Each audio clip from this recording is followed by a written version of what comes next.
எங்கள் அக்காங்க வந்துட்டாங்க பார்க்கலாம். Hi hi hi hi hi hi. வாங்க மாமா. ஹாய் சுகா. வாங்க வாங்க. பாய். தாங்க மாமா. வா நிஷாக் வா. சாட்டர்டே போல் எங்கள் அக்கா மாமா பசங்களாம் வந்திருந்தாங்க. அக்கா வரும்போதே நிறைய வாங்கிட்டு வந்துட்டு இருந்தா. ஸ்வீட்டு, மிக்சரு, பிஸ்கெட்டு பசங்களுக்கு எல்லாம் வாங்கிட்டு வந்திருந்தா. ஆல்ரெடி நான் ஒன்று சாப்பிட்டுட்டேன். வீடியோக்காக அது ஒன்று எடுத்து சாப்பிட்டேன்.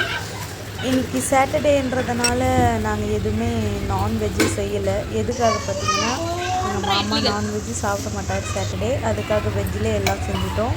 அம்மா என்ன செஞ்சாங்கன்னு பார்த்தீங்கன்னா இட்லி செஞ்சாங்க, தொட்டுக்க சட்னி, சாம்பார். நான் என்ன செஞ்சேன்னு பார்த்தீங்கன்னா சப்பாத்தி, பட்டாணி உருளைக்கிழங்கு குருமா செஞ்சோம். சாப்பிட்டு முடிச்சுட்டு எங்கள் அண்ணன் பசங்க, அக்கா பசங்க, என் பசங்க எல்லாம் சேர்ந்து ஒரே அமக்கலை பண்ணி ஜாலியாக விளையாடிட்டு இருந்தாங்க.